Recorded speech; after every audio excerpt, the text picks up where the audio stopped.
ازيك يا بنات، عاملين ايه؟ يا رب تكونوا كلكم بخير. فيديو النهارده عملت معاكم اللوك ده، هو ميك اب سيمبل جدا وانا اوريدي بجهز ونازله، والحاجات اللي انا جربتها عجباني جدا جدا. فتابعوا الفيديو لو حابين تعرفوا ايه الحاجات اللي جربتها ورايي فيها. وبس كده، يلا نبدا الفيديو. اول حاجه هرسم حواجب بقلم الحواجب ده من روزبيري درجته دارك. يعني القلم ده مش عارفه استخدمه، هو حلو جدا وثابت جدا، ولكن البيجمنت بتاعته قويه جدا وبيرسم بجد، يعني بيرسم بسرعه قوي. فانت لازم تخلي بالك، لان انت لو عملتي جامد او تقلتي ايديكي هيبقى حواجب ابو لهب. فانا كنت هنا بالراحه ومخففه ايدي وبحاول اعمل شعرات صغننه، بس برضو حاسه ان هو تقيل، بس هو حلو. ولكن في حاجه، هو بينشف وبيفضل ثابت بقى. فانا رسمت اول حاجب وبعد كده رحت رسمت الحاجب التاني، وبعد كده هنا اهو بحاول ان انا اسرحه عشان ادمجه. كان خلاص محطوط في مكانه وما بيتحركش، فلازم تخلي بالك من الموضوع ده، ترسمي وتدمجي على طول. دلوقتي هستخدم الجلو فلتر بتاع شي جلام عشان يرطب البشره ويديها جلو كده حلو.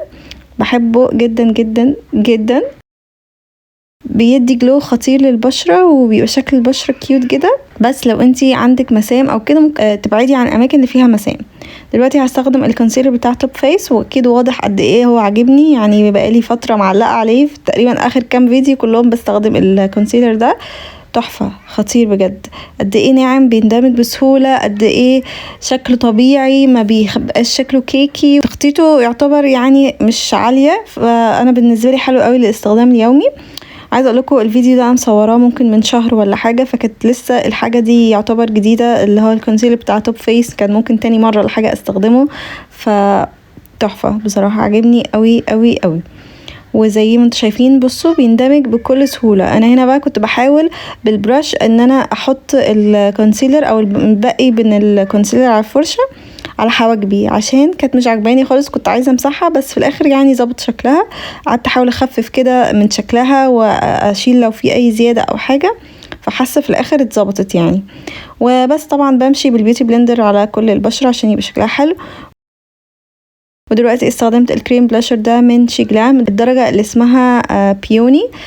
فظيع، عجبني جدا، الدرجه اصلا تحفه، وكمان يعني بيجري على البشرة بشكل خطير وبيندمج بسهولة. يعني النوع ده من البلاشرات من شي جلام عجبني قوي، ولكن لازم طبعا يتثبت. هو بيدي جلو للبشرة بس انا بثبته عشان يفضل معايا اخر يوم، لان الحاجات الكريمي دي لو ما اتثبتتش يبقى ثباتها مش عالي قوي. وطبعا بدمجه بفرشة البلاشر بتاعه شي جلام اللي انا ما اقدرش استغنى عنها، وبفكر اجيب منها تاني لاني مش بعرف ادمج من غيرها. بجد مش عارفة قبل ما كنت اجيبها كنت بعمل ايه، كنت بدمج بايه انا مش فاكرة بصراحة. يعني اي بلاشر لازم اعمل بيها، واكيد برجع تاني بالبيوتي بلندر عشان كل حاجة تدخل مع بعض. وبثبت كل حاجة باللوز باودر بتاعه فلورمر، فظيعة وعجباني جدا، ومبسوطة ان انا يعني عندي منها. معرفش سعرها بقى كام دلوقتي، هي عندي بقالها مدة، بس حلوة بصراحة وبتقعد كتير لان كميتها كبيرة قوي، كميتها كبير جدا. وبس بنفض بقى اي زيادة من اللوز باودر بفرشة كبيرة كده، وبوزع الباقي ده على باقي البشرة يعني عشان كل حاجة تتثبت كويس. دلوقتي هستخدم الباليت دي من شي جلام اللي هي اسمها جاس شو حاجه كده. ما علينا، يعني هي مشهوره اللي هي على شكل بازل. واخدت اللون ده لون انتقالي، وبدات ان انا احطه على كسره العين. هعمل ميك اب لوك سيمبل يعني مش حاجه اوفر، ونفس الكلام بعمله في العين التانية بفرشه فلافي كبيره كده، وببدا ان انا احط اللون على الكسره وافضل ازود لحد ما اوصل للدرجه اللي عجباني. وبعد كده بصغر الفرشه شويه واخدت نفس اللون وحطيته على خط الرموش اللي تحت عشان شكل العين كله يندمج مع بعض. مش عارفه سامعين الدوشه اللي جنبي دي، بس الولاد بيلعبوا مع بعض ربنا يستر وما يتخانقوش. دلوقتي نفس الكلام برضو بعمله الناحية التانية، ويعني بحس ان الخطوة دي اساسية في الميك اب بتاعي. يعني مبعرفش لما بحطش اي شادو تحت عيني بحس ان انا قرع كده من تحت. واخدت الدرجة الشمر دي بشكل خفيف. عايزة اقولكم ان انا ما بقيتش اخد البيجمنت كله بتاع الاي شادو، بحاول اخد نقطة وادمجها بحيث انها تدي داي كده في العين من غير ما يبان اللون قوي قوي. يعني انا ببقى نازلة الصبح وفي النهار ببقى مش عايزة يبقى الشكل اوفر يعني. بعد كده استخدمت ماسكارتي المفضله حاليا بتاعه شي جلام دي، بجد تحفه، عجباني جدا جدا، وبفكر ان انا ارجع اشتري منها تاني لانها خطيره. اللي هي بيجي فيها ناحيتين، بس انا بقيت اكسر وبستخدم ناحيه واحده اللي هي اللي بتدي فوليوم، يعني بحسها بالنسبه لي كافيه.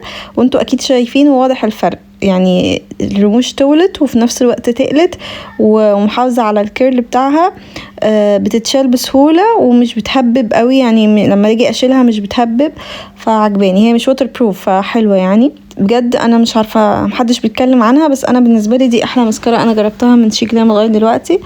وبعد كده استخدمت الباليت بتاعه البلاشر دي من توب فيس، عملت ميكس كده للدرجتين دول. عايزه اقول لكم البيجمنت بتاعها فظيع، قويه جدا، وبجد مش محتاجين تاخدوا منها كتير. وزي ما بقول لكم الفيديو ده من زمان، فانا كنت لسه يعني ايه بعتبر بجربها، فكل ما اجي استخدمها بحط كتير معرفش، فقعدت بقى بقعد ادمج يجي ربع ساعه في اللي انا حطيته ده. انتوا شفتوا انا لمست البتاع كده بس ما خدتش كتير يعني. وبعد كده حطيت الهايلايتر ده من مينيسو، عندي من زمان، معرفش بيتعمل لسه ولا لا، بس هو بينكي كده ناعم وبيدي شكل جلوي عسول.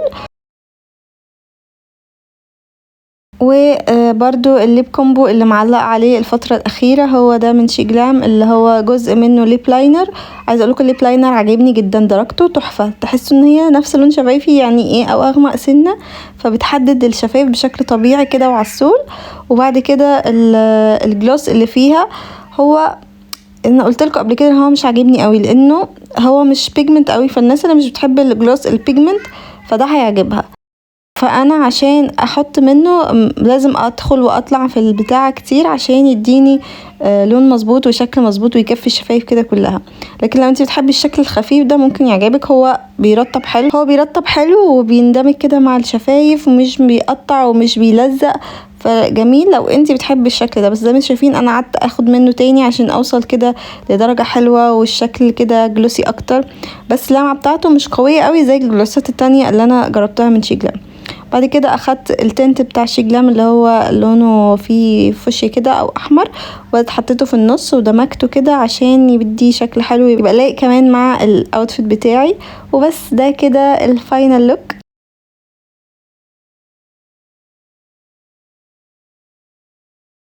وده الفاينل لوك، يا رب يكون اللوك عجبكم. اشوفكم ان شاء الله الفيديو الجاي، مع السلامه.